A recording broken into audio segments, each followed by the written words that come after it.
मंत्र पाठ।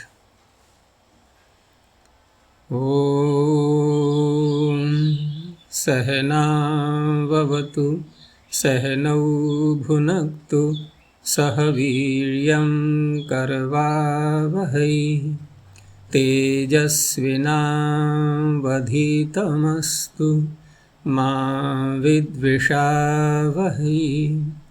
ओम शांति शांति शांति। काशिका की 198वीं कक्षा 5वें अध्याय के चतुर्थ पाद में 92 सूत्र हो चुके हैं। पूछना है कुछ?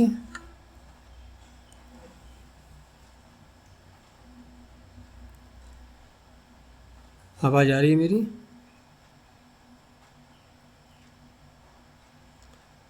तो आगे सूत्र है अग्राख्याया मुरसः।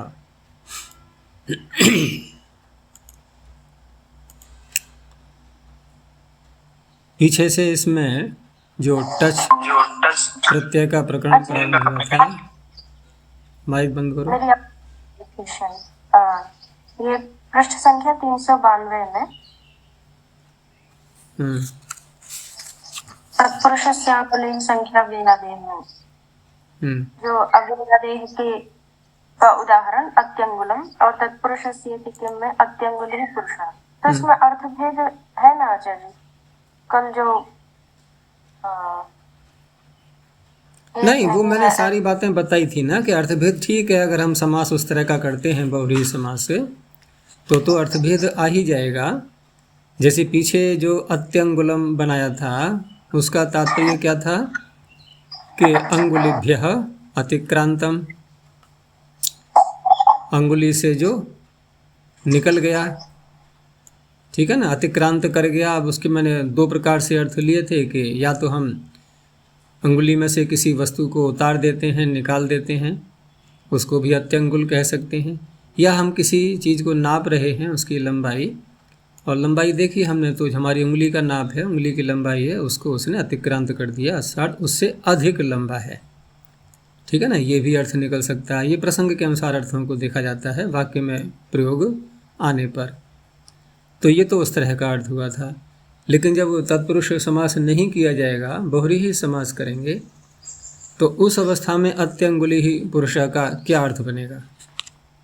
विचार करके देखो। बहुव्रीहि समास कर रहे हैं मान लो हम, ठीक है ना।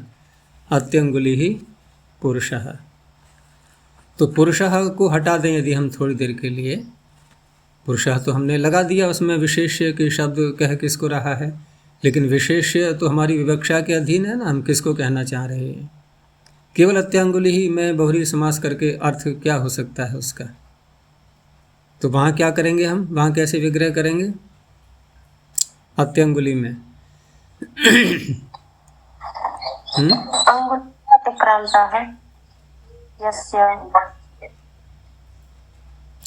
नहीं, वहाँ अतिक्रांत शब्द वैसे बोलेंगे भी तो वहाँ तत्पुरुष समास का हमें वो नहीं करना है, उसका प्रयोग नहीं करना है।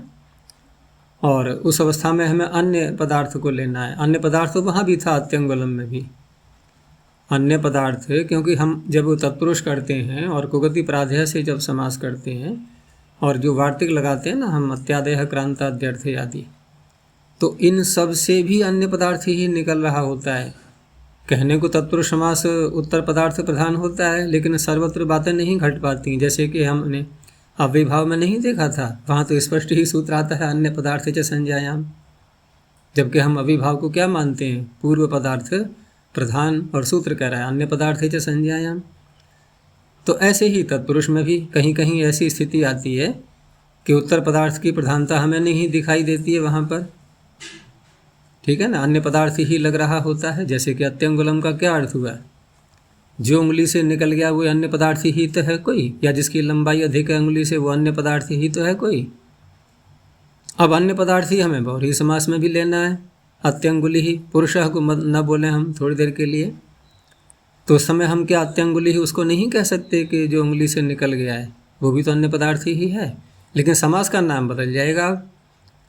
वहाँ हमने अत्यादय क्रांताद्यर्थे आदि वार्तिक लगाया गति प्रादेय सूत्र में, और यहाँ हम लगाएंगे अनेकमन्य पदार्थे। सूत्र में अंतर आ गया, सूत्र में अंतर आ गया तो समास के नाम में भी अंतर आ जाएगा। तो ये मैं बता रहा था। वो पुरुषः बोल दिया है हमने, तो अब पुरुषः जब कहा जाएगा तो उस अवस्था में तो हम इसका जब अर्थ करेंगे तो अति के साथ में हम फिर अधिक अर्थ कर सकते हैं कि अतिरिक्तः अंगुली ही यस्य, जिसकी एक अंगुली अधिक है। अतिरिक्त माने अधिक, अति के साथ में हम रिक्त जोड़ दिया हमने अर्थ खोलने के लिए। तो 5 अंगुलियों से अधिक किसी की 6 अंगुलियां हैं, उसको कह सकते हैं अत्यंगुली ही पुरुष है। ये बता रहा था मैं। और अन्य किसी पदार्थ को भी कह सकते हैं, जैसे कि पीछे जो विग्रह किया था हमने, तो वहाँ अतिक्रांत शब्द ला करके भी विग्रह कर सकते हैं। अतिक्रांतः अंगुलेः या अंगुलिभ्यः, जो अंगुली से निकल गया वो भी अन्य पदार्थ ही रहेगा। तो मात्र केवल समास के नाम में अंतर है, इसलिए प्रत्यय नहीं हो पाया, अच प्रत्यय। समास के नाम में अंतर है, वहाँ अत्यंगुल बना, यहाँ अत्यंगुली, ऐसा ही रहेगा। प्रश्न बचा कोई और? जी, जो 396 पृष्ठ पर राजा सखी पृष्ठ, उसमें अंतिम वाक्य यस्य अकारेण सवर्ण दीर्घत्वं संभवति तस्य इदं ग्रहणं। तो यहाँ सवर्ण दीर्घत्व सूत्र में देखना है? नहीं, सूत्र में नहीं देखना है, संभावना देखनी है। संभावना ऐसे देखनी है कि राजा के आगे अहन शब्द आ रहा है सूत्र में। प्रारंभ में तो यही देखेंगे हम, प्रारंभ में तो यही देखेंगे कि आचार्य ने राजन और अहन शब्द का सवर्ण दीर्घ करके राजाह इतना बनाया।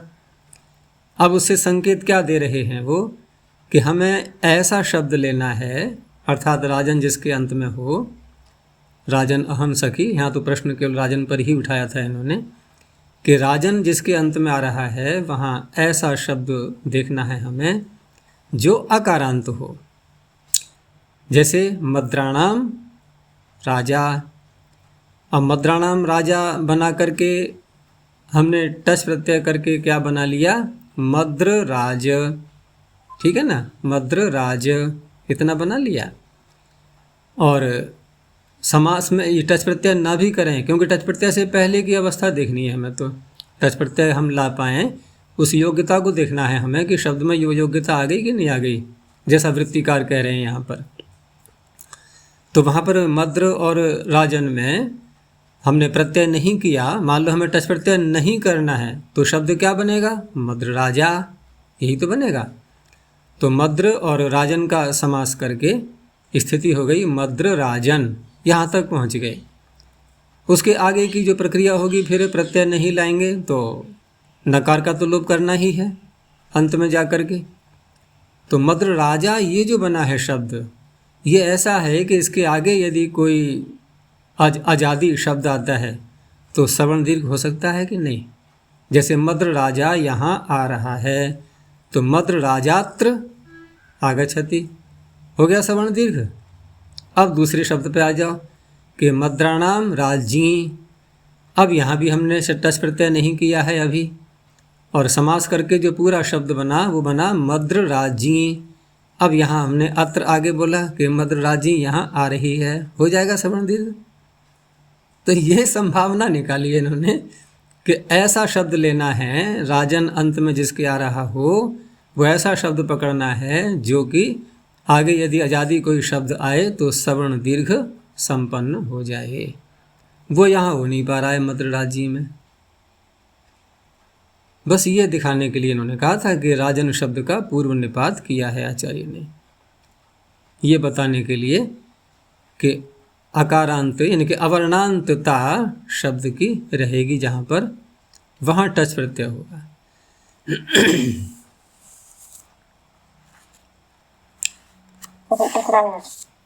तो अगला जो सूत्र था अग्राख्यायाम उरसः, उरस शब्द हृदय को कहते हैं, लेकिन उरस शब्द जब हृदय अर्थ में लेंगे तो उसके लिए फिर सूत्र में कहने की आवश्यकता तो नहीं है किसी अन्य अर्थ को, लेकिन यहाँ क्या कहा है इन्होंने, अग्राख्याम, अग्राख्यायाम, अग्र की आख्या में आना चाहिए वो शब्द। कौन? उरस। यहाँ बहुत से सूत्रों में विभक्तियों में थोड़ा अंतर दिखाई देगा, जैसे यहीं देखें हम तो सप्तमी आ रही है इसमें, अग्राख्यायाम। तो पंचमी के अर्थ में भी अनेकत्र यहाँ विभक्तियों का परिवर्तन षष्ठी या सप्तमी आदि दिखाई देंगे। उरस का ही बनेगा ये विशेषण। यानी कि अग्र की आख्या से युक्त उरस शब्द।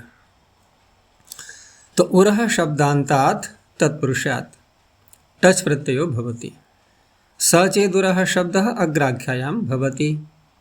अब अग्र की आख्या लेना है तो जो प्रधान अर्थ है उसका, अग्र का जो मुख्य अर्थ है वहाँ से हट जाएंगे अब, ठीक है ना, उसको छोड़ देंगे। तो अब अग्र का अर्थ करना है, पहले हमें क्या है तो कहा अग्रम प्रधानम उच्यते, प्रमुख, अग्र है, प्रधान, मुख्य, ये सब इसके पर्यायवाची होते हैं, वो अर्थ लेना है। अब ये अर्थ निकलेगा कैसे उरस का? जैसे हम शीर्षण बोलते हैं ना मूर्धा को, अब वहाँ भी तो शीर्ष शब्द का अलग प्रयोग होता है नहीं, कि ये मनुष्य है, ये पुरुष कैसा है, शीर्षस्थ पुरुष है, सभी लोगों में मुख्य है, प्रधान है, प्रभावशाली है। तो ये अर्थ कैसे आया? तो कि शरीर में जिस अंग को हम शीर्ष कह रहे हैं वहाँ उसकी पोजीशन कैसी है, वहाँ वो किस रूप में स्वीकार किया जा रहा है, तो मुख्य ही तो होता है।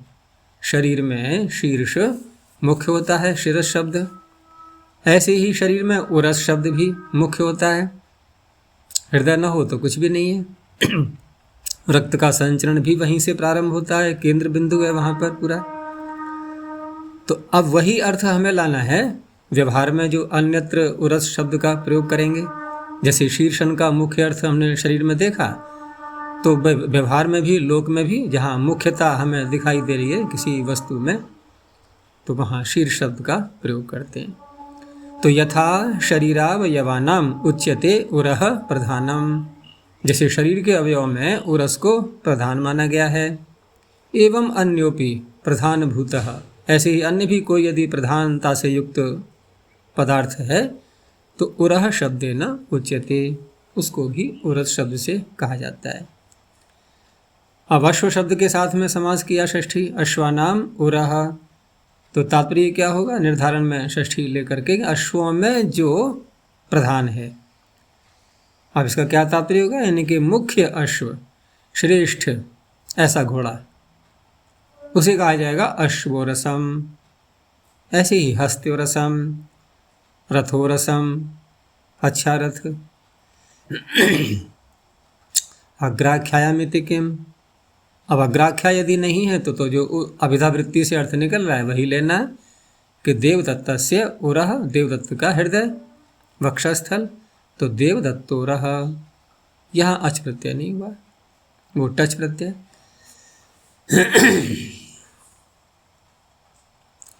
आगे अनोष्मायः सरसाम जाति संजयो हो। अब यहाँ जो शब्द आ रहे हैं चार, इसमें तीन तो असंत हैं और एक अश्मन अनंत शब्द है। तो अनस, अश्मन, अयस, सरस। अनस किसे कहते हैं? न्याय दर्शन में तो बहुत आता है शब्द ये, अनस तो नहीं आता है, महानस। तो महानस तो मैंने बताया था ना किसी प्रसंग में, जब हम पंचावयव अनुमान प्रमाण का प्रयोग करते हैं, पंचावयव अनुमान प्रमाण याद है, 5 अवयव बहुत प्रसिद्ध हैं वो तो, प्रतिज्ञा, हेतु, उदाहरण, उपनय, निगमन। ऐसी चीज़ें तो कंठ कर लिया करो, है ना, जो बहुत ही मुख्य हैं ये सारी बातें। और जब भी हम न्याय दर्शन का विषय उठाते हैं तो ये तो प्रमुखता से विषय आ ही जाता है। क्योंकि वहाँ पंचावयव की प्रसिद्धि है बहुत अधिक। तो अनुमान प्रमाण का प्रयोग जब होता है तो हमें एक शैली पता लगती है ना। कोई व्यक्ति अगर कुछ बात कर रहा है और तुरंत ही उसने अपनी बात को कहने के बाद प्रारंभ में बात कहना क्या है, प्रतिज्ञा, और उसके पश्चात यदि उसने हेतु दे दिया है तो इसका अर्थ है अनुमान प्रमाण का प्रयोग हो चुका। ठीक है ना। तो प्रतिज्ञा, हेतु, उदाहरण, उपनय, निगमन। अब यहाँ पर जब उदाहरण दिया जाता है ना, तो धुएं को समझाने के लिए अग्नि और धुएं का जो दृष्टांत आता है तो वहाँ कहते हैं कि जैसे महानस में। तो महानस क्या है, रसोई। लेकिन वहाँ तो चलो ठीक है, महत शब्द जोड़ दिया हमने अनस के साथ में, लेकिन ये अनस पृथक रूप से देखें तो ये क्या अर्थ निकलेगा इसका।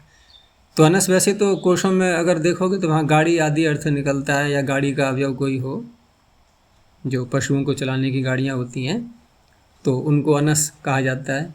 लेकिन यहाँ क्योंकि आचार्य यहाँ जाति और संज्ञा विशेष अर्थ में कहना चाह रहे हैं तो उसी प्रकार से अर्थ लिया जाएगा इनका।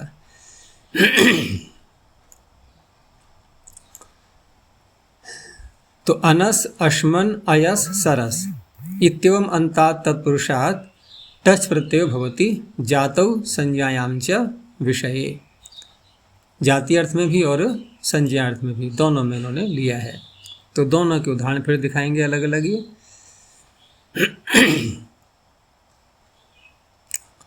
तो पहले जाति का दिया, उपानसम इति जाति ही। अब जाति है तो एक विशेष ही लिया जाएगा पदार्थ, तो गाड़ी ही अर्थ यहाँ कोई विशेष प्रकार की गाड़ी, उसका अर्थ निकलेगा और वो जाति बोधक शब्द हो गया। और संज्ञा में यदि लेते हैं तो मैंने महानस शब्द बोला ही था अभी, बहुत प्रसिद्ध है, रसोई के लिए बोलेंगे, किचन को। तो महानसम इति संज्ञा, ये संज्ञा में आ गया है। आगे अश्मन शब्द का भी दिया, दोनों में उदाहरण। पहले जाति में दिया अमृताश्म। तो अमृताश्म, अश्मन तो पत्थर होता ही है, तो उसी से संबद्ध कोई एक विशेष पत्थर, जातिवाचक शब्द, नहीं पत्थर की ही कोई प्रजाति है ये। तो अमृताश्म इति जाति ही। और पिंडाश्म इति संज्ञा, पिंडाश्म गोल पत्थर हो जाएगा, ये उसका नाम हो गया। आयस शब्द का दिया है कालायसम। तो कालायसम इति जाति ही। अब कालायस में लोहा देखा है ना, कई प्रकार का होता है, लोहे की भी कई वैरायटीज़ होती हैं। तो उसमें काला लोहा जो होगा उसे कहा जाएगा कालायसम, ये जातिवाचक हो गया। और लोहितायसम, तो लोहितायसम में वो वास्तव में लोहा तो नहीं होता है, वो तांबे को बोलते हैं। तांबे को भी अयस धातु से कहा गया है, लेकिन वो लोहित शब्द जुड़ जाने के कारण से तो वो भी एक प्रकार का लोहा ही है।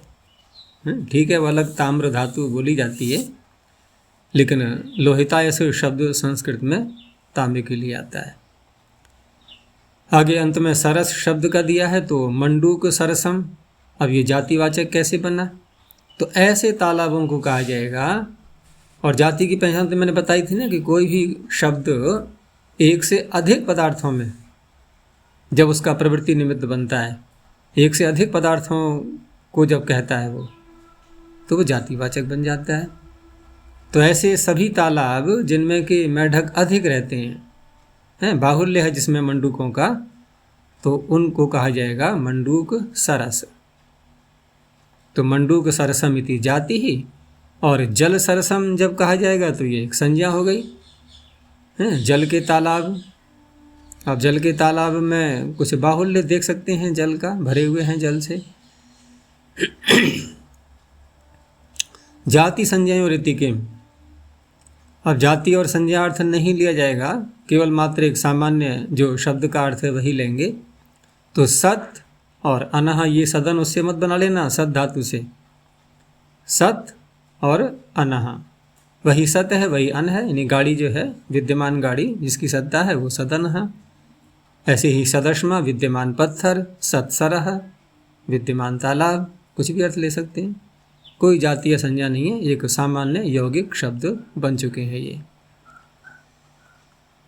आगे ग्राम कौटाभ्याम च तक्षण। अलग अलग शब्दों के सूत्र आ रहे हैं ये। अब यहाँ पर तक्षण शब्द है प्रमुख, जिससे कि टच प्रत्यय करना है। ग्राम और कौट से उत्तर होने चाहिए, तो ग्राम शब्द तो प्रसिद्ध है ही, लेकिन ये कौट क्या है, तो या तो हम कुटी शब्द से बनाएं, कुटी शब्द से कुटी में रहने वाला उसको भी कौट कह सकते हैं, और कूट पर्वत को भी कहते हैं, पर्वत पर रहने वाले को भी कौट कह सकते हैं। कूट पर्वत भी होता है। चित्रकूट सुना है नहीं? उसमें रामायण में आता है कहाँ पर के चित्रकूट के घाट पर दोहा है, चित्रकूट के घाट पर भई संतन की भीड़। भई, भई जानते हो? भई हुआ, हुई, हिंदी में बोलते हैं भई। चित्रकूट के घाट पर भई माने हुई, संतन की भीड़, संतों की भीड़। और चित्रकूट के घाट पर भई संतन की भीड़, आगे क्या है बोलो ना? चित्रकूट के घाट पर भई संतन की भीड़, कुछ भूल रहा हूँ थोड़ा सा, अंत में है तिलक देत रघुवीर, ये अंत में आता है। चंदन घिसें, चंदन घिसें से कुछ पहले है शब्द। चित्रकूट के घाट पर भई संतन की भीड़, तुलसीदास चंदन घिसें, हाँ, तुलसीदास चंदन घिसें तिलक देत रघुवीर। तो क्या प्रसंग चल रहा था? हाँ, कूट, तो कूट पर्वत को भी कहा जाता है, तो से बन जाएगा कौट शब्द। तो जाति संज्ञा वृत्ति न अनुवर्तते, इसको नहीं लाना है यहाँ पर। ग्राम कौटाभ्याम परो यस तक्षण शब्दस तदंतात् तत्पुरुषात् टच प्रत्ययो भवति। तो षष्ठी समास करके ग्रामस्य तक्षा। अब ग्रामस्य तक्षा, ये ग्राम का तक्षा हो गया, बढ़ई, कारपेंटर। और तात्पर्य क्या निकलेगा कि ग्राम शब्द है तो एक साधारण वाचक हो गया, गांव में रहने वाला, यानी कि बहुनाम साधारण, अर्थात सभी के लिए वो, सभी में एक साधारण, एक जैसे और बढ़ई रहते हैं वैसे वो भी है, कोई विशेष किसी तक्षा को नहीं कहा जा रहा है, एक साधारण रूप में। लेकिन जब कौट शब्द जोड़ा जाएगा इसमें, तो कौट में इन्होंने विग्रह भी कर दिया है, कुट्याम भवः कौट है। इन्होंने कुटी शब्द से कहा है, लेकिन कूट से भी बन जाएगा। तो कुट्याम भवः कौटः और कौटस्य तक्षा, कौट तक्षः। तो कौट तक्ष ऐसा कहा जाएगा कि जो कि एक स्वतंत्र बढ़ई है। ग्राम तक्षा उसे कहा जाएगा जो कि एक सामान्य है, सामान्य हर किसी को उपलब्ध है। कुछ ऐसे होते हैं ना कि नहीं, आपको अगर कार्य करवाना है तो हमारे ही यहाँ पर आना है आपको। जैसे दुकानें बहुत सी होती हैं ना, जो बड़े स्टैंडर्ड की दुकानें हैं, तो वहाँ ग्राहक को स्वयं जाना पड़ता है। सामान्य है तो चलो ठीक है, हम आपके ही आ जाएंगे काम करने के लिए, जैसे कि नापितों का उदाहरण देते ही हैं। तो कुटी में रहने वाला है वो और कहीं बाहर नहीं जाएगा, कार्य करवाना है तो उसके पास ही आओ, हो गया ना विशेष। अब एक ग्राम तक्षा है, बुला लिया भाई आ जाना, वो एक साधारण हो गया। तो वो साधारण है, ये विशेष है, यानी कि स्वतंत्र कर्मजीवी, न कस्यचित प्रतिबद्ध, किसी के साथ में प्रतिबद्ध नहीं है, वो स्वतंत्र है, बिल्कुल अपनी इच्छा से कार्य करता है। किसी को करवाना है तो उसी के पास में जाना होगा। ग्राम कौटाभ्यामिति किम। अब यहाँ पर राज्य शब्द, राजन शब्द आ गया पहले, तो राजा का कारपेंटर, राज्य तक्षा, राज तक्षा। उधर क्या बोलते हैं तेलुगु में तक्षा के लिए? क्या शब्द आता है? जैसे यहाँ बोलते हैं हिंदी में बढ़ई, बढ़ई, इससे मिलता जुलता कोई शब्द है या अलग है? हाँ, वड्रंग, ये वड्रंग। हाँ, तो कुछ ना कुछ मिला हुआ है थोड़ा सा। यहाँ है बढ़ई। अब देखो ये भी एक अलग विषय बन जाता है भाषा से संबद्ध। इसमें अगर खोजें की जाएं प्रत्येक शब्द में तो बहुत जीवन लग जाएगा सारा, लेकिन बहुत सारे रहस्य निकलेंगे कि कोई शब्द मूल क्या था उसका और अपभ्रंश होते होते किस किस भाषा में कैसे कैसे परिवर्तन हुए। तो शब्दों की भी बड़ी रोचक यात्राएं होती हैं। वो देखा ना एक ऊट पटांग शब्द, तो मैंने बताया था ना अब विचार तो नहीं करते हैं लोग, प्रयोग कर लेते हैं तुरंत ही। जैसे ऊट पटांग है, भगदड़ है, हड़कंप है, ये सब क्या है शब्द ये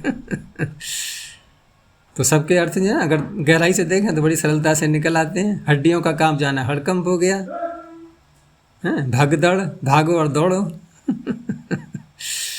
ऐसे ही ऊट पटांग। अब ऊट पटांग कैसे रखी जाए? एक तो ऊँट इतना ऊंचा वैसे, और हम उस पर अपना पैर उठा करके रखें तो नहीं रख पाएंगे ना। इनके अटपटे से जो काम होते हैं ना, अटपटे से काम, उन्हें कहते हैं ऊट पटांग, ऊँट पै टांग ऐसे बन जाते हैं शब्द और कुछ ऐसे होते हैं जिनका अर्थ करते रहो, पता ही चलता है क्या कैसे निकला कैसे नहीं निकला। आगे अतेह शुनः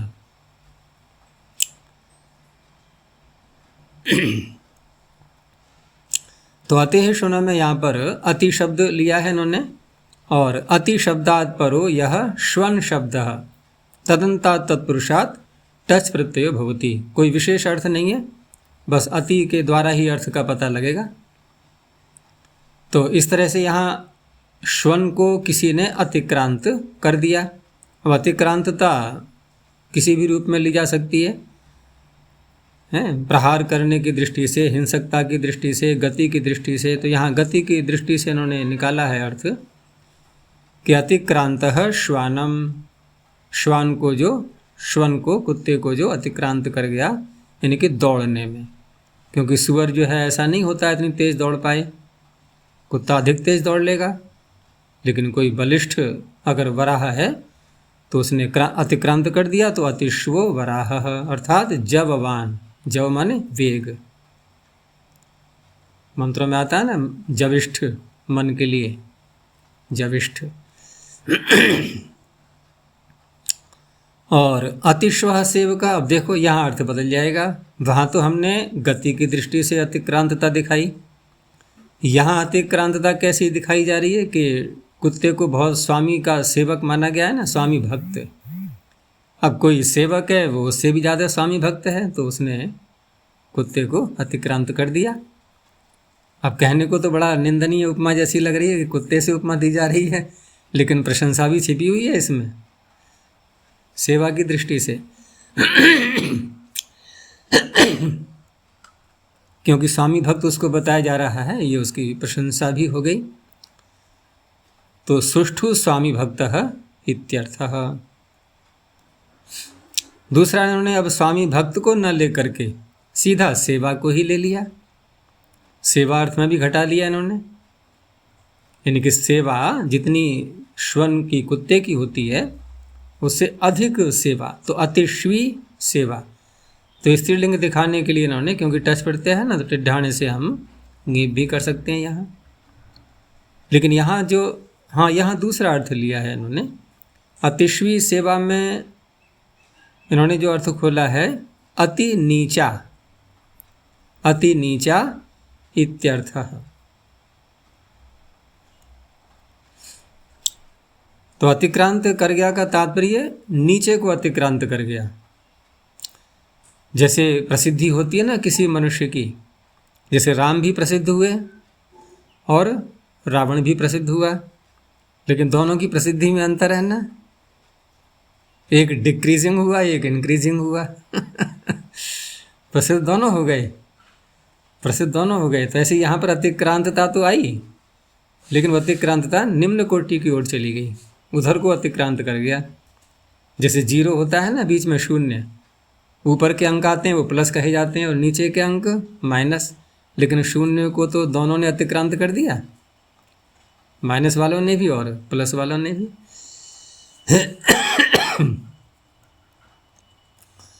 आगे उपमानाद अप्राणिषु। अब पीछे से श्वन शब्द को लिया ही है इन्होंने, और यहाँ कह रहे हैं कि उपमान वाची शब्द से उत्तर नहीं, उपमानवाची स्वयं श्वन शब्द ही होगा। तो उपमानवाची यह श्वन शब्द अप्राणिषु वर्तते, अप्राणी अर्थ में नहीं लेना है। तदंता तत्पुरुषात् टच प्रत्ययो भवति। श्वन शब्द उपमानवाची होगा, लेकिन जो उपमित पदार्थ होगा वो अप्राणी होगा। जैसे आकर्षः श्वा एव। अब आकर्षः श्वा एव जब उपमानवाची कोई शब्द लिया जाता है तो उसके आगे इव आदि ये लगाते हैं तुलना दिखाने के लिए, तो श्वा इव। अब श्वा शब्द कैसा हो गया? अगर इव को हटा दें तो नहीं, वैसे इव को हटा करके भी उपमानवाची बन जाते हैं कभी कभी शब्द। कैसे? उपमानानि सामान्य वचनैः, सामान्य वचन का प्रयोग करते हैं तो वो भी उपमानवाची होते हैं। लेकिन उपमितम व्याघ्रादिभिः सामान्य अप्रयोगे, वहाँ धर्म को नहीं भी दिखाया जाता है। और एक तो होता है धर्म जिसको लेकर के उपमा दी जा रही है, एक होता है उपमा को प्रकट करने वाला शब्द। जैसे कि वेद मंत्रों में महर्षि दयानंद के भाष्य को देखोगे तो अनेकत्र क्या दिखाई देगा? लुप्तोपमा अलंकारः। लुप्तोपमा अलंकारः का क्या अर्थ हुआ कि ये जो हम लगाते हैं शब्द इव, तथा, यथा, अथवा एक शब्द बहुत प्रसिद्ध आता है वेद में न। क्या बोला मैंने? न। वो नहीं वाला न नहीं है, ये है तो न ही, लेकिन इसका अर्थ होता है इव। बहुत मंत्र में आएगा न माने समान।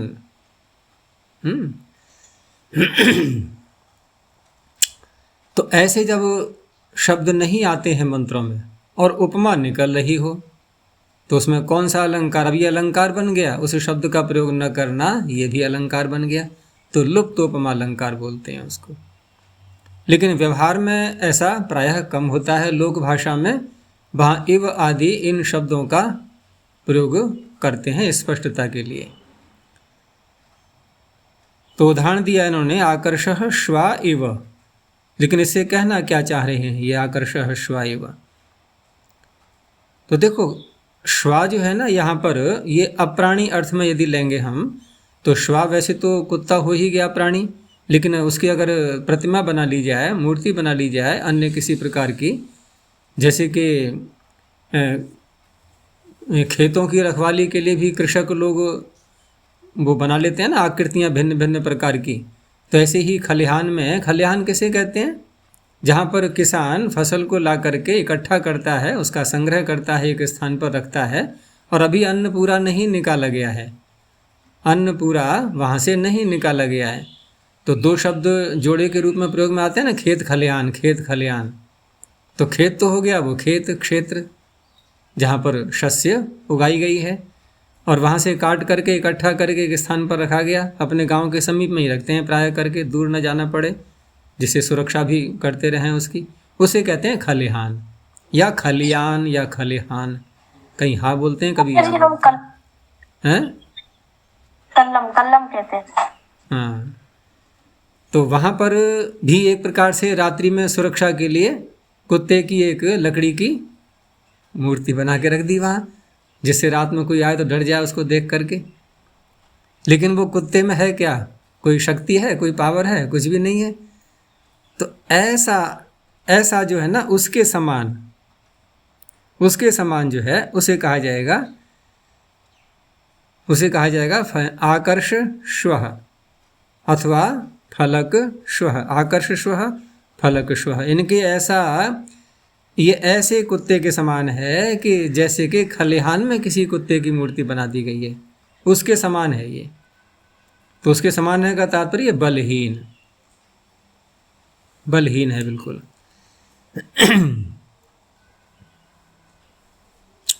ऐसे ही फलक श्वः। अब फलक किसे कहते हैं? ढाल को।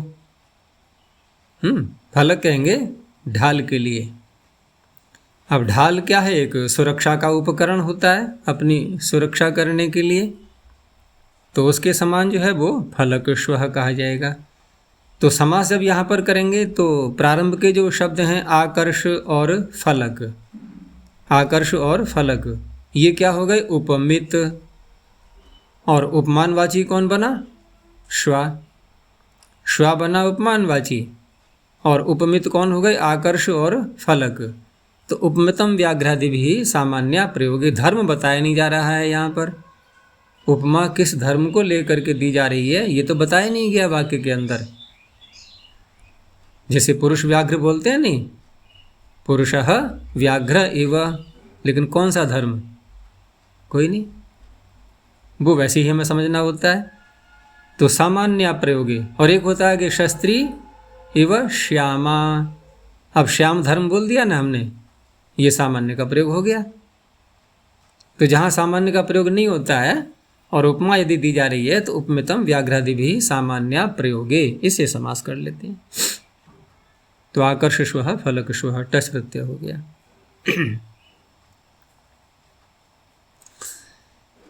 आगे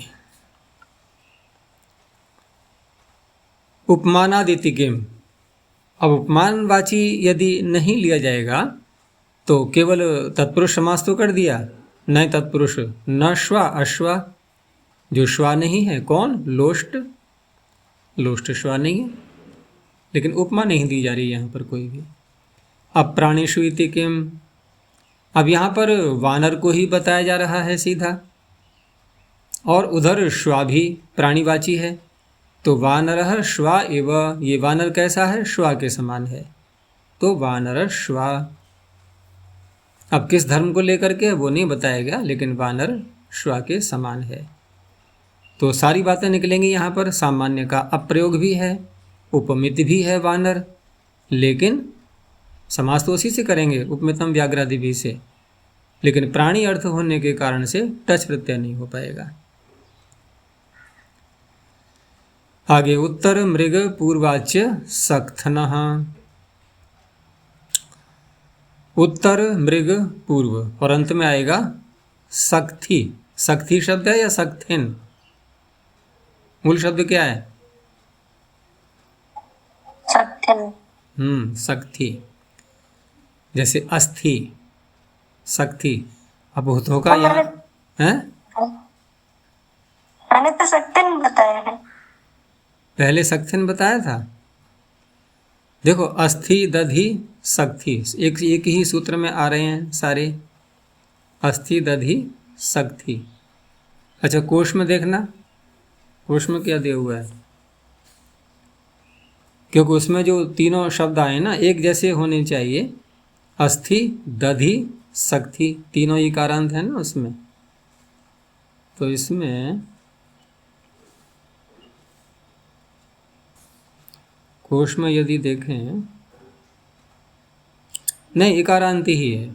अगर ऐसा पहले बताया है तो वो ठीक नहीं था, इकारांति ही है। तो अस्थि दधि सक्थी। अब इसमें नकार का भ्रांति इसलिए और हो जाती है ना, क्योंकि वो अनंग आदेश करता है ना सूत्र। अस्थि दधि सक्थेषणाम अनंग उदात्तः। अब अनंग करके सारे कैसे बन जाते हैं? अस्थन सक्थन इत्यादि ऐसे बन जाएंगे, लेकिन वो सर्वत्र तो नहीं होता है। लेकिन मूल शब्द जो रहेगा वो, जैसे यहाँ सक्थन लिखा हुआ है तो क्या लग रहा है कि जैसे राजन का बनता है राज्य और तक्षण का बनता है तक्षण, तो क्या बन गया फिर? लेकिन वो जो कैसे हैं वो तो शब्द ऐसे हैं ना, आकार आ रहा है बीच में। जैसे तक्षण तक्षिण तो नहीं है ना, राजन राजिन तो नहीं है। अगर यहाँ ऐसे मानेंगे हम तो सक्थन मानना पड़ेगा फिर, जबकि सक्थी इकारांत है वैसे। अब इकार के आगे नकार जोड़ना है वो तो बात अलग रहेगी, ऐसा है नहीं ये। लेकिन जो रूप बनाया गया है यहाँ पर ये पंचमी का, तो पंचमी में वहाँ तो अनंग हो ही जाएगा। आजादी प्रत्यय जहाँ आते हैं वहाँ अनंग हो जाता है ना। भसंज्ञा का है ना, अस्थि दधि सक्थेषणाम अनंग उदात्तः, आजादी प्रत्यय, तो वहाँ पर अनंग आदेश हो जाता है उसको। तो इस तरह से सक्थना है ये। तो उत्तर मृग पूर्व इत्येतेभ्यः परो यह सक्थि शब्दश चकाराद उपमानम च। अब ये जो लिया है इन्होंने उत्तर मृग पूर्व, ये रहेंगे तो एक अलग प्रकार से सक्थि का प्रयोग करेंगे। और जो आगे चकार से इन्होंने उपमान पीछे से अनुवृत्ति ले ली है, तो वहाँ उपमानवाची कौन बनेगा? स्वयं शक्ति शब्द। जैसे कि वहाँ श्वन शब्द था उपमानात् प्राणिषु में, तो उस रूप में भी समास हो जाएगा। तो इस तरह से चकारात् उपमानं च तदन्तात् तत्पुरुषात् टच प्रत्ययो भवति समासान्तः। तो पहले तो सीधा इसी में इन शब्दों के साथ में कर दिया, उत्तर सक्थम, मृग सक्थम, पूर्व सक्थम। अब उत्तर सक्थम में तात्पर्य क्या होगा? सक्थी का उत्तर का भाग। तो सक्थी का उत्तर का भाग जब ऐसे करेंगे तो एक देश अर्थ आया ना। तो एक देश अर्थ आया तो कल कौन से सूत्र की बात हो रही थी? पूर्वापराधरोत्तरम। और वो दूसरा कौन सा था? पूर्व परावर। वहाँ ध्यान पहुँच जाता था। तो पूर्वापराधरोत्तरम। तो यहाँ पर एक देशी के साथ में समास करेंगे तो सक्थी में कौन सी व्यक्ति लाएंगे? फिर षष्ठी विग्रह करते समय। सक्थनः उत्तरम या उत्तरम सक्थनः इति उत्तर सक्थम। अब मृग सक्थ में क्या करेंगे हम? यहाँ नहीं करेंगे पूर्वापराधरोत्तरम से, ये षष्ठी समास हो गया मृगस्य सक्थी। और पूर्व सक्थम में फिर वही स्थिति आ गई, सक्थनः पूर्वम, तो पूर्व सक्थम पूर्व का भाग हो गया। तो ये तो उदाहरण हो गए अलग। अब जो पीछे से अनुवृत्ति लाई थे उसके आधार पर करेंगे। तो जैसे वहाँ विग्रह किया था कैसे? आकर्षः श्वा इव। अब बताओ यहाँ कैसे विग्रह होना चाहिए? ठीक उसी के अनुसार बनाना। ये सही लग रहा है विग्रह? सही लग रहा है विग्रह? तो ये पता नहीं कैसे गड़बड़ हुई है, क्योंकि अगर हम ठीक पूर्व के अनुसार लेते हैं और उपमानवाची सक्थी शब्द को बनाते हैं तो सक्थी को उपमानवाची बनाएंगे तो सक्थी इव होगा या फलकम इव होगा? देखो पीछे भी फलक शब्द आया था ना श्वा के साथ में। तो फलक श्वः का विग्रह कैसे करेंगे? फलकः या फलकम, फलकम श्वा इव, यही तो होगा। पुल्लिंग में करना चाहेंगे तो कोई बात नहीं है, फलकः श्वा इव ऐसे कर लो। लेकिन श्वा इव, श्वा के आगे लगाया हमने इव, क्योंकि श्वा को हमने उपमानवाची लिया और वही अनुवृत्ति यहाँ पर ला रहे हैं हम, तो सक्थी को उपमानवाची बनाना पड़ेगा। लेकिन विग्रह में दिखाया जा रहा है फलकम इव सक्थी। और इसमें प्रथमावृत्ति में भी वहाँ भी यही स्थिति है। तो कुछ ऐसी विसंगतियाँ कभी कभी हो जाती हैं जिधर किसी का ध्यान नहीं जाता, क्योंकि यहाँ पर उपमानवाची फलक शब्द है, सक्थी नहीं है। विग्रह स्वयं बता रहा है फलकम इव, और ऐसा होता नहीं है इसमें कि हम इव को अन्य शब्द के साथ में जोड़ दें। संबंध इव का जिसके आगे आ रहा है उसी के साथ में जुड़ेगा, ये अपने स्थान को नहीं बदलेगा। तो फलकम इव श्वा या फलकम इव सक्थी जो दिया है इन्होंने, तो यहाँ या तो हम इस तरह से करें कि पीछे से जो उपमान की अनुवृत्ति लाई जा रही है उसमें उपमानवाची को पूर्व पद को लें हम समास में, तब तो हो सकता है, ठीक है ना। उपमानवाची शब्द से उत्तर, जैसे अगर इसका अर्थ कैसे करेंगे फिर कि उत्तर मृग पूर्व, ठीक है ना। इत्येतेभ्यः चकाराद उपमानवाचीभ्यः उपमानवाचीभ्यः परः यह सक्थी शब्द, तब तो ये अर्थ संगत हो जाएगा। उस अवस्था में पूर्व शब्द को उपमानवाची माना जाएगा और अर्थ भी संगत हो जाता है, क्योंकि अगर हम फलकम सक्थी इव बोलेंगे तो क्या अर्थ हो गया? फलक होता है एक प्रकार से कोई फलक को क्या कहा जाए, जैसे कि कोई ढाल होती है ना, ढाल जिससे सुरक्षा की जाती है। पुलिस वाले भी जो है ना, सुरक्षाकर्मी एक आगे लगा लेते हैं, हाथ में पकड़ लेते हैं उसको छाती को बचाने के लिए अपने, ये होता है फलक। तो फलकम सक्थी इव यदि बोलें तो जांग के समान फलक, ये तो कोई अर्थ नहीं निकला। लेकिन फलक के समान जांघ, यानी कि जैसे फलक एक चौड़ी बड़े आकार में होती है, ऐसे ही किसी की जांघ प्रबल है, पुष्ट है, हृष्टपुष्ट व्यक्ति है, तो जांघें भी ऐसे एक फलक के समान दिखाई देती हैं उसकी। तो शक्ति का जांघ हो गया। शक्ति का जांघ हो गया, तो फलकम एवं शक्ति। तो इस तरह से यहाँ अगर हम लिख लो वैसे ही कोष्ठक में एक प्रकार से कि उपमान वाची शब्द से उत्तर उपमानात् परः यह शक्ति शब्द, ये अर्थ किया जाएगा तो संगत हो जाता है और कोई हमें परिवर्तन भी नहीं करना पड़ा।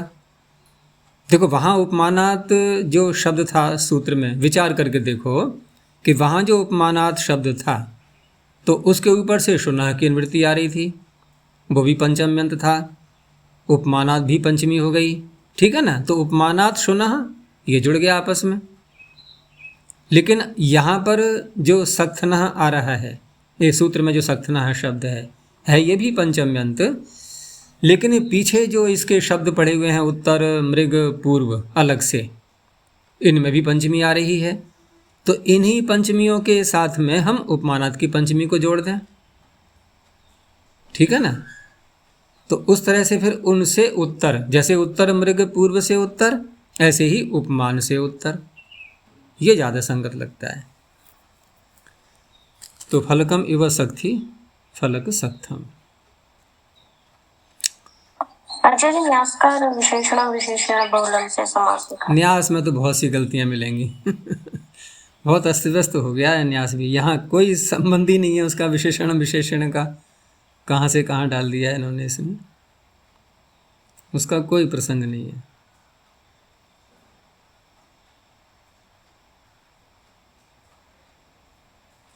विशेषण से किया, अरे विशेषण से करेंगे तो एव इत्यादि क्यों लगाएंगे भाई, समानता थोड़ी दिखाई जाती है विशेषण में। विशेषण में तो दोनों शब्द एक ही वस्तु को कह रहे होते हैं और दोनों के अर्थ पृथक पृथक देखे जाएंगे शब्दों के स्वतंत्र रूप से, और वो अर्थ एक ही पदार्थ में घटाए जाएंगे। वहाँ समानता नहीं देखी जाती है कि महापुरुष कि कैसा है कि महान के समान है ये पुरुष, ऐसे नहीं कहा जाता है। वही महान है, वही पुरुष है, समानता नहीं है, वह धर्म पूरे का पूरा आएगा उसमें। अच्छा, इसमें बहुलम है, बहुरी तत्पुरुष का बहुलम क्या, विशेषण विशेषण बहुलम कह करके, तो बहुलम कहने की आवश्यकता क्या है, क्या सूत्र नहीं है उपमानवाची शब्दों का समास करने वाले। अरे उपमानानि सामान्य वचने या उपमितम व्याघ्रादिवी सामान्य प्रयोगे, ये सब सूत्र आ ही रहे हैं यहाँ पर। तो वैसे यहाँ वो तो नहीं लगाएंगे हम, उपमितम व्याघ्रादिभी तो नहीं लगाएंगे, क्योंकि उपमित में फिर वहाँ उपमित शब्द पहले आना चाहिए। पूर्व निपात किसका दिखाई दे रहा है हमें, फलकम एव शक्ति, तो पूर्व निपात है फलक का, तो पूर्व निपात फलक का है और फलक कैसा है, उपमित नहीं है, उपमान है। उपमीयते अनेन इति उपमानम, फलक क्या है ये, उपमान, और उपमित कौन बनेगा फिर, शक्ति। तो अगर उससे करेंगे तो शक्ति का पूर्व निपात हो जाएगा।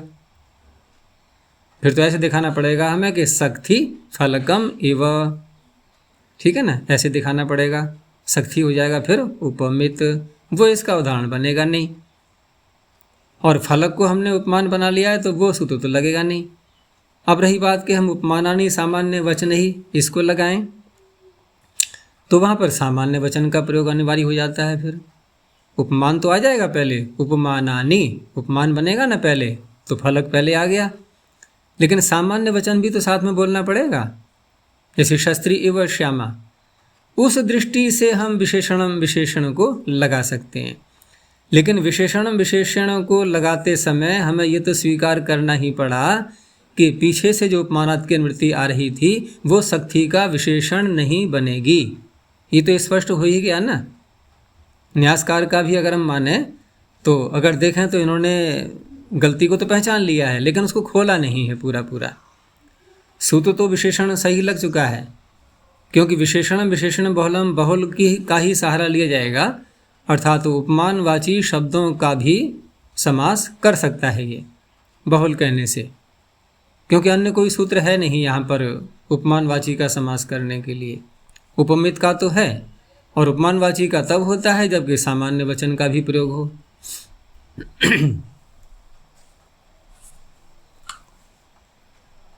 और पद्मंजरीकार ने तो इसमें कहा ही नहीं है कुछ भी। चलो आगे देखते हैं नावो द्विगोह। तो नावो द्विगोह में यहाँ अब वो तो पीछे का तो हट ही गया सारा।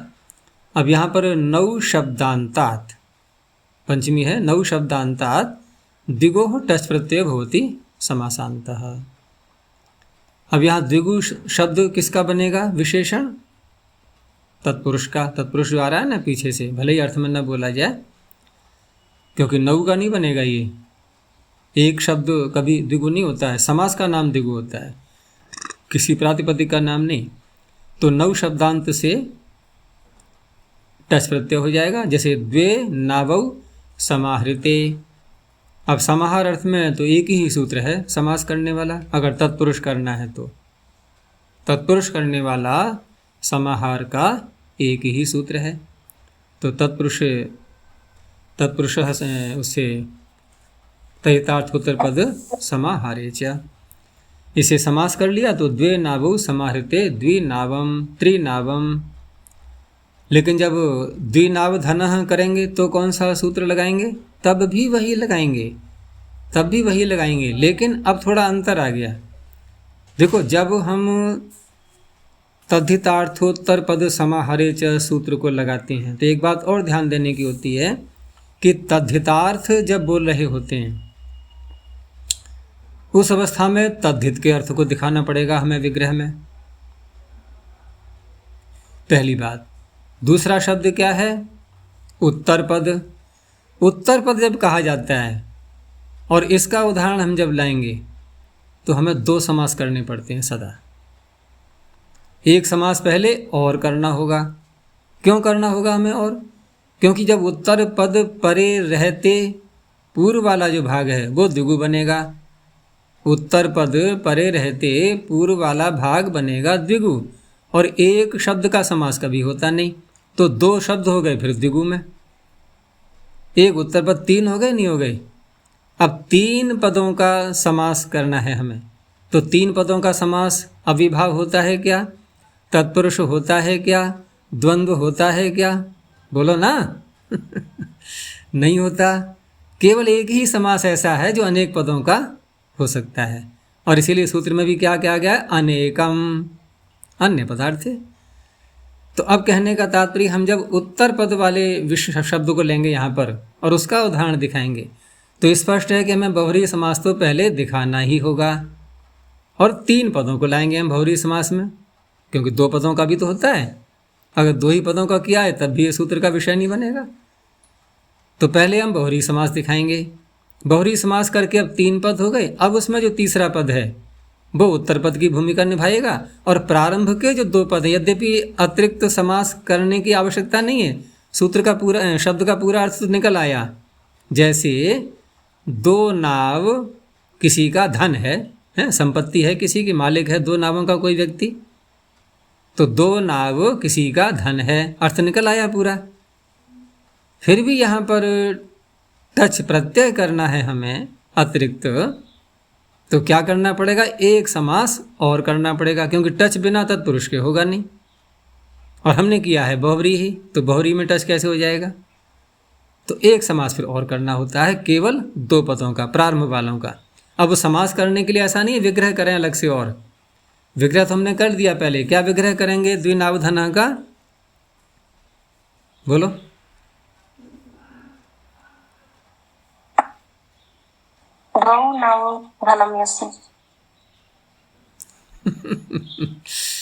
पहले नौ शब्द बताओ ये, हैं? बोलो बोलो। हाँ, तो नौ शब्द को पकड़ो पहले कि कौन से लिंग का है ये नौ शब्द। अयम नौहु या इयम नौहु? इयम नौहु। तो द्वौ नहीं द्वे बनेगा, ठीक है ना। और कहीं कहीं ये भूल मिल जाती है, जैसे यहाँ पर तो चलो ठीक है, मैंने कहीं देखा था कि वहाँ द्वौ लिखा हुआ था, इसमें तो न्यास नहीं दिया है केवल, तो उसने सही किया है, द्वे नावौ। तो द्वे नावौ धनम यस्य, विग्रह हो गया पूरा। अर्थ भी पूरा निकल आया, समास भी कर लिया हमने, और शब्द क्या बना, द्विनौ धन, ये बना शब्द। यही तो बनेगा। अभी हमने टच नहीं किया है। अब टच करने के लिए हमें क्या, हम द्वि का और नौ का दोबारा समास करेंगे, यानी कि विग्रह करेंगे दोबारा। समास का तात्पर्य विग्रह करेंगे क्या? नहीं, विग्रह नहीं करना है, बस एक नाम रख देना है इसका एक और। कौन सा? तत्पुरुष। और तत्पुरुष नाम रख दिया, संख्या पूर्व में आ गई तो द्विगु नाम पड़ गया स्वयं ही। ये है सारी प्रक्रिया इसकी। और द्विगु तत्पुरुष होने के कारण से अब आगे टच प्रत्यय बीच में घुसेगा। अब ये शब्द के, पूरे शब्द के। तो द्विनाव धनः, ऐसे ही पंचनाव प्रिय में है। तो पंच नावः प्रियम यस्य।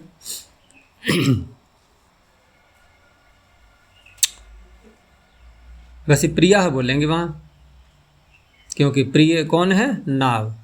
तो नव का विशेषण बनेगा प्रिय शब्द।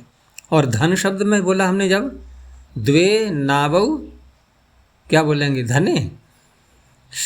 धन एक ऐसा शब्द है कि जो कोई वस्तु ऐसी नहीं जिसका वाचक या किसी का विशेषण बन रहा है। तो धन में तो धनम ही रहेगा, वो अपने एक ही वचन में रहेगा। लेकिन प्रिय क्योंकि विशेषण के रूप में आता है, वो नव का बन जाएगा विशेषण। तो पंच नावः प्रियाः यस्य, तो पंचनाव प्रिय है। तो एक तो इन्होंने दिखाया पहले अकेले समाहार करके द्विनावम त्रिनावम, फिर दिखा दिया उत्तर पद का भी। अब सूत्र में कितने कार्य हो गए देखो, तद्धितार्थ, उत्तर पद, समाहार। तो समाहार का उदाहरण पहले आ गया, फिर उत्तर पद का आ गया, फिर तद्धितार्थ का, यानी कि पूरा ही सूत्र घटा दिया है उन्होंने। तो तद्धितार्थ में यह आ गया द्वाभ्याम नौभ्याम आगतम। अब यहाँ दिखाना पड़ेगा हमें तद्धित भी, अर्थ करने के लिए तो आगत शब्द भी बोलना पड़ा। तो इस तरह से यहाँ पर रूप्य और मयठ प्रत्यय करके और नौ शब्द के आगे टच प्रत्यय आ गया। द्विनाव रूप्यम द्विनाव मयम। द्विगो ऋतिकिम, अब द्विगु ना हो लेकिन तत्पुरुष तो रहेगा फिर, तो यहाँ षष्ठी समास कर लो। राज्य नौहु, राजा की नौका, राजनौहु। अब पीछे एक सूत्र आया था गोर तद्धित लुकी, तो उसकी स्मृति दिलाते हैं बीच बीच में ये कि देखो, ये भले ही हम उदाहरण न दिखाए हैं आपको, लेकिन ये ध्यान रखना कि तद्धित का यदि कहीं पर लुक हो रहा हो, यानी कि अतद्धित लुकी इत्येव, जहाँ तद्धित का लुक नहीं होता है, ठीक है ना, वहीं पर ये सूत्र जो भी आ रहे हैं यहाँ पर, भले ही हर सूत्र में ये बात नहीं कही जा रही है, लेकिन उसका फिर भी ध्यान रखना है। तो अतद्धित लुकी इत्येव। अब यहाँ क्या हुआ है कि पंचभिर नौभि क्रीतः। अब क्रीत अर्थ में जो प्रत्यय आया, उस प्रत्यय का यहाँ पर अध्यर्ध पूर्व द्विगोर लुक संज्ञायाम से लुक हो चुका है, ठक प्रत्यय ही आएगा। तो पंचभिर नौभि क्रीतः पंचनौहु दशनौहु। अब ये तद्धित का लुक हो गया, इसलिए ये सूत्र टच प्रत्यय नहीं कर पाएगा। भले ही द्विगु है, भले ही तत्पुरुष है, सारी बातें हैं, लेकिन फिर भी नहीं होगा। ये हो गया। एक शब्द और जोड़ा इन्होंने, अर्धाच्य। तो अर्धाच्य क्या कहता है कि अर्ध शब्दात परो यो नौ शब्दः तदंता तत्पुरुषात् टच प्रत्ययो भवति। अब अर्ध शब्द के साथ में जब समास करते हैं तो सूत्र ही अलग से बना दिया है आचार्य ने उसको। तो अर्धम नपुंसकम, और उसके ऊपर का क्या सूत्र है, पूर्वापरा धरोत्तरम एक देशेना एकाधिकरणे। तो देखो यहाँ भी एक देश तो आ ही रहा है ना, फिर भी नाव का आधा भाग तो हो गया ना उसका एक देश। भाई इतना ही है कि बराबर बराबर टुकड़े कर दिए, बराबर का भाग ले लिया। और वैसे हम एक देश में थोड़ा सा भाग भी ले सकते हैं, यहाँ क्योंकि एक सीमा कर दी गई उसकी कि आधा ही लेना है, तो अर्धम नपुंसकम इस सूत्र को लगाते हैं अलग से। विग्रह वैसे ही करेंगे नव में षष्ठी ला करके, यानी कि ये सूत्र जो है ना षष्ठी समास के अपवाद बनते हैं। ये पूर्वापरा धरोत्तरम अर्धम नपुंसकम आदि ये षष्ठी समास के अपवाद बनते हैं। तो अर्धम नावः अर्धनावम, अर्धम नपुंसकमिति समासः। अब रही बात कि तत्पुरुष समास में लिंग तो अगले वाले शब्द का होता है, पर का होता है, और नौ शब्द स्त्रीलिंग का है, तो अर्धनावम कैसे बन गया नपुंसक लिंग में? तो कहा परवल लिंगमिति न भवति, क्यों? लोकाश्रयत्वात् लिंगस्य। ये सबसे अच्छा हेतु है, लोकाश्रित है लिंग, हम उसमें कुछ भी नहीं कर सकते। आगे खार्याः प्राच्याम्, द्विगोः अर्धाच्य इति द्वयमपि अनुवर्तते। ये ऊपर से आ रहे हैं दोनों, अर्ध शब्द को और जोड़ दिया है इसमें। तो खारी शब्दांतात् द्विगोः अर्धाच्य, परो यह खारी शब्द तदंतात् तत्पुरुषात् टच प्रत्यय भवति प्राचाम आचार्याणाम मतेन, तो विकल्प हो जाएगा अभी। तो पहले द्विगु का उदाहरण दिखाया, द्वे खार्यौ समाहृते, तो द्विखारम, और जिस पक्ष में नहीं करेंगे टच प्रत्यय उस पक्ष में खारी दीर्घ इकारांत है, लेकिन समाहार नपुंसक लिंग में होता है, तो नपुंसक लिंग में होने के कारण से ह्रस्व हो चुका है, द्विखारी। ऐसे ही त्रिखारम त्रिखारी, अर्ध शब्द के साथ में फिर अर्धम नपुंसकम सूत्र लगाएंगे, तो अर्धम खार्याः अर्धखारम, और जिस पक्ष में नहीं किया गया टच प्रत्यय, तो यहाँ तो नपुंसक लिंग वाली बात ही नहीं है अब, और परवल लिंगता भी हो गई, ठीक है ना। अब दीर्घ इकारी रहेगा अर्धखारी, यहाँ नहीं ह्रस्व कर पाएंगे क्योंकि नपुंसक लिंग है ही नहीं। अगर व्यासकार कह रहे हैं त्रिखारी थी पूर्ववद उपसर्जन ह्रस्व, किसमें? द्विखारी में, द्विखारियो समाहृते द्विखारम। हाँ, वहाँ इतना है कि जैसे मैंने अभी बोला था कि समाहार नपुंसक में होता है, लेकिन वो उसके लिए है जहाँ अकारांत शब्द आते हैं, वहाँ तो वो है उसका अकारांतोत्तर पदो द्विगुः स्त्रियाम भाष्यते। लेकिन वैसे हम करेंगे जब द्वे खार्यौ समाहृते, तो समाहृत तो खैर कर ही लिया है, और समाहार जब करते हैं तो वस्तु एक बन जाती है, तो एक वचन तो आना ही है, वो तो पक्का है।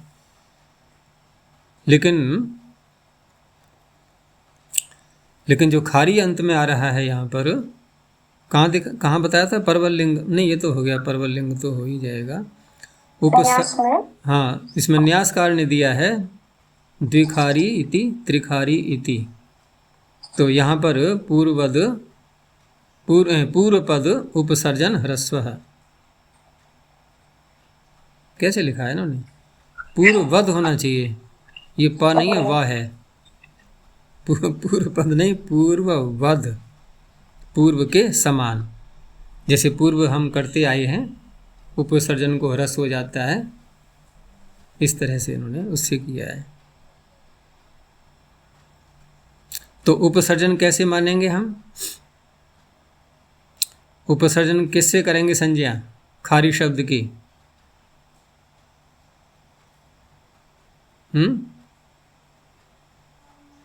खारी शब्द की यदि इनका कहना यह है कि उपसर्जन मान करके ह्रस्व करेंगे, तो वहाँ तो फिर एक व्यक्ति चापूर्व नहीं पाते, यही तो सूत्र हो सकता है। अगर हम उपसर्जनम पूर्वम वैसे प्रथमा निर्दिष्टम समास उपसर्जनम से करेंगे, तो द्वे खार्यो समाहृते में कौन बनेगा उपसर्जन? ऊपर से आ रहा है ना, संख्या पूर्वो नहीं, दिक् संख्ये दिक् संख्ये संज्ञायाम, तो दिक् संख्ये में कौन सी व्यक्ति है? प्रथमा, तो प्रथमांत यानी कि द्विशब्द बनेगा फिर तो उपसर्जन। खारी शब्द को तो हम जब कर सकते हैं उपसर्जन जबकि एक ही विभक्ति मानी जाए सदा, इसकी एक व्यक्ति चापूर्व निपाते सूत्र के आधार पर, जैसे निष्क्रांतः कौशाम्ब्य आदि देते हैं ना उदाहरण उसके, तो वहाँ तो हम जब विग्रह करी समास ही उन वार्तिकों से करते हैं, अत्यादय क्रांताद्यर्थ आदि वार्तिकों से, तो वहाँ तो उनकी निश्चित व्यक्ति रहती ही है, एक ही व्यक्ति रहती है, अंतर पड़ता ही नहीं है उसमें। लेकिन यहाँ उस प्रकार से समास नहीं किया गया है, तो उपसर्जन ह्रस्व तो नहीं समझ में आता, बस इतना मात्र कह सकते हैं कि नपुंसक लिंग होने के कारण से ह्रस्व नपुंसक के प्रातिपदिकस्य से ह्रस्व हो जाएगा। और नपुंसक लिंगता कैसे मानी जाएगी? क्योंकि समाहार जब होता है, हम द्वंद्व समास में भी तो वही नियम अपनाते हैं कि समाहार जब द्वंद्व होता है तो नपुंसक लिंग में आ जाता है प्रायः करके, कुछ स्थलों को छोड़ करके, जैसे वो कालो झ्रस्व दीर्घ प्रोतः आदि। यहाँ भी तो समाहार ही है, भले ही द्वंद्व नहीं है लेकिन समाहार तो किया है हमने। और यौगिक की दृष्टि से देखें तो समाहार का अर्थ क्या निकल रहा है? अन्वर्थ संज्ञा है ना, एक प्रकार से। संज्ञा तो नहीं कह सकते लेकिन शब्द जो है उसका अर्थ तो देखा ही जाएगा। तो समाहार का अर्थ क्या है? इकट्ठा कर देना। और इकट्ठा हमने जब कर दिया और उस अवस्था में कोई विशेष पदार्थ वो कौन सा हो सकता है इसका कोई निश्चय नहीं है। भाई जो भी भार है 2 खारी का, वो भार किस वस्तु का है? कुछ है पता? नहीं पता। तो ऐसी स्थिति में कौन सा लिंग आता है फिर? एक बार मैंने वाक्य लिखवाया था, ध्यान आ रहा होगा। कौन सा वाक्य लिखवाया था? ध्यान है? अव्यक्ते गुण संदेहे नपुंसक लिंगम प्रयोजयेत। जब अव्यक्तता रहती है, किस वस्तु को कहा जा रहा है वहाँ कोई निश्चय नहीं होता है। जैसे सामने कोई चीज़ हमें दिखाई दे रही है दूर, तो हम दूसरे से प्रश्न करते हैं कि इदम किम अस्ति। वो कहेगा आपने इदम शब्द नपुंसक लिंग का निर्णय कैसे कर लिया? तो क्या उत्तर देंगे? भाई पता ही नहीं हमें क्या है, अव्यक्तता है हमारे लिए, तो नपुंसक लिंग का प्रयोग कर सकते हैं, इदम किम अस्ति। अब वहाँ यदि अयम किम अस्ति कहेंगे तो समझाना पड़ेगा भाई आपने अयम का निश्चय किया कैसे, ये पुल्लिंग है, तो कोई उत्तर नहीं बनेगा। लेकिन अव्यक्त होने पर नपुंसक लिंग का प्रयोग हो जाता है। तो इसलिए यहाँ पर स्पष्ट ये संभाल लो, इसके लिए यहाँ ह्रस्व नपुंसक के प्रातिपदिकस्य ज़्यादा उचित है। और उसके आगे क्वचिद अर्थखारी इति पाठः अत्र एचोर उपसर्जन ह्रस्वत्वे कृते सर्वतोक्तिर्न। क्वचिद अर्धखारी, तो अर्धखारी तो इन्होंने इसका दिया है ये अर्धम खारी या अर्धखारम अर्धखारी। लेकिन यहाँ जो है अर्धखारी अगर पाठ मिलता है, अब ये इनका जो संधि कर दिया ना उन्होंने, क्वचित अर्धखारी इति पाठ है, इनको अलग लिखना चाहिए कि ह्रस्व कहना चाह रहे हैं कि दीर्घ कहना चाह रहे हैं ये, क्योंकि दोनों में जैसा बनेगा। लेकिन आगे जो वाक्य आ रहा है उसके आधार पर ह्रस्व ही मानना होगा। तो अत्र एचोः उपसर्जन ह्रस्वत्वे कृते सर्वतो अक्तिन अर्थादित्य के इति बहुवादी पाठान्येष। एच उपसर्जन ह्रस्वत्वे, एच कैसे बनाएंगे? एच में तो फिर या तो संबोधन का बनाएं इसको हम,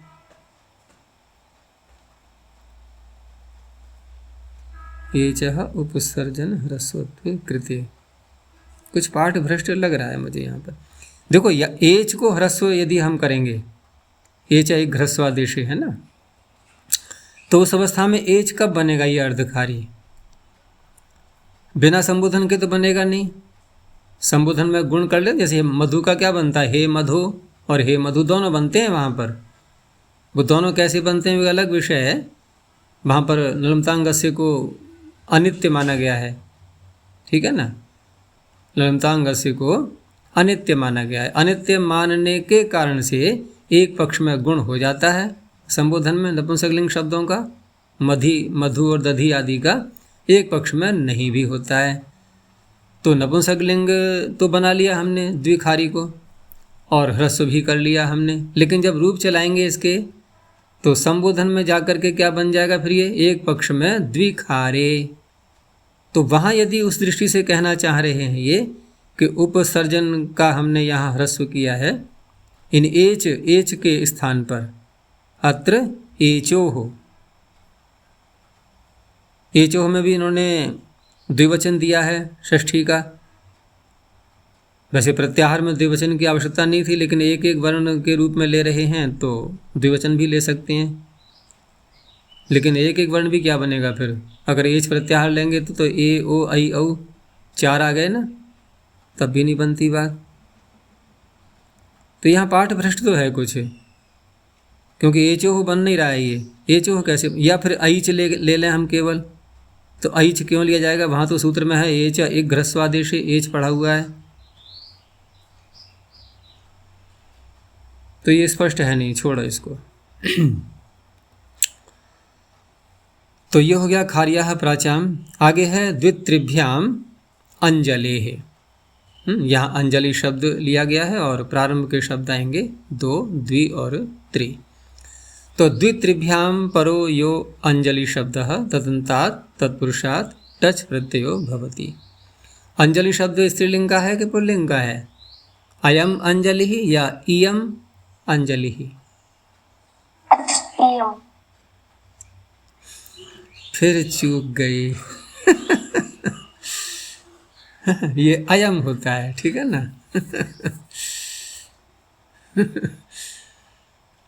तो द्वित्रिभ्याम परो यो अंजलि शब्द तदंता तत्पुरुषात् टच प्रत्यय भवति। उदाहरण कैसे बनाएंगे अब कि द्वौ, अब द्वे नहीं है, देखो द्वौ अंजलि समाहृतौ, समाहृते नहीं है। तो द्वौ अंजलि समाहृतौ, तो ये समाहार में कर लिया, द्व्यंजलम त्रिअंजलम। द्विगोरित्यव, पीछे से द्विगु आ रहा था इसलिए फिर उदाहरण वैसा ही दिया इन्होंने। अब यहाँ द्वयोरंजलि ही द्व्यंजलि ही, ये षष्ठी समास है। दो व्यक्तियों की अंजलि, वो द्व्यंजलि कहलाएगा। या दो हाथों की ले लो, जैसे दोनों हाथ मिला लेते हैं परस्पर, तो द्वयोः हस्तयोः अंजलि ही। लेकिन वहाँ अंजलि भी दो बन जाएंगी, फिर ये अर्थ ज़्यादा उपयुक्त नहीं रहेगा। दो आदमियों की अंजलि कहें तब तो चलो ठीक भी है, तो द्व्यंजलि ही। होता क्या है ना, वैयाकरण लोग शब्द के अर्थ पर ध्यान कम देते हैं, शब्द पर ज़्यादा कि शब्द बन जाए कैसे भी, बस उसका अर्थ प्रयोग में कभी आएगा भी नहीं आएगा, कहीं उपलब्ध हो भी सकता है नहीं भी हो सकता, वो छोड़ देते हैं इस बात को। वो कहते हैं ढूंढते रहो कहीं मिले ना मिले, हमने शब्द बना के दे दिया, ठीक है ना। अब बताओ इसका अर्थ क्या करेंगे हम? दो आदमियों की अंजलि कहेंगे तब भी अंजलियाँ अधिक हो गई कि नहीं?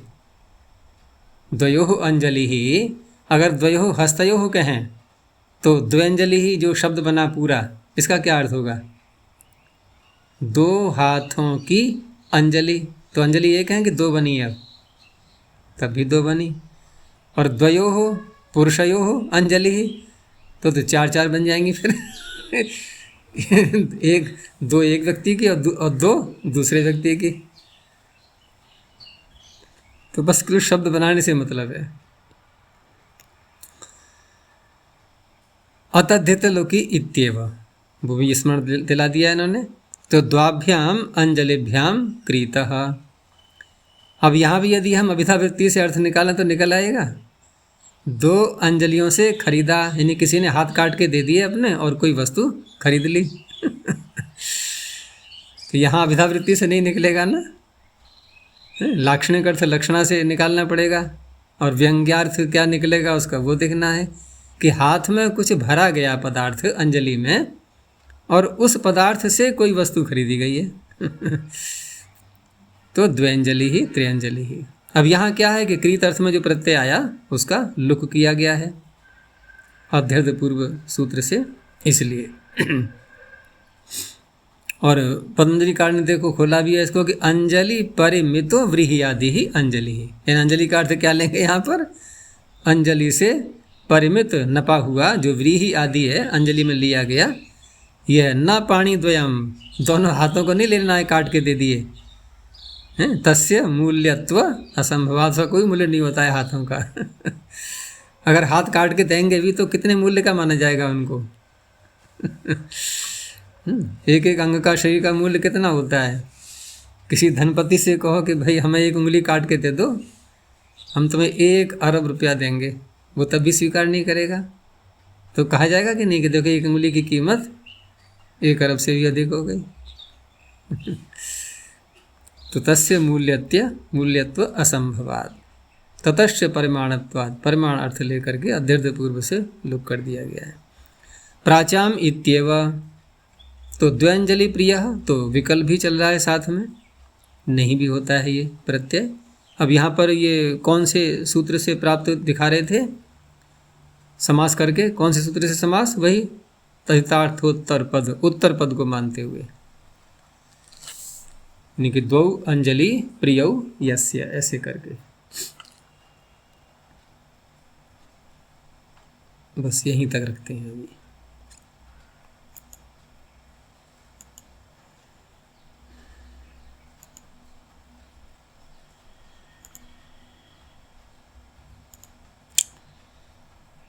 प्रणोध्वनि। ओ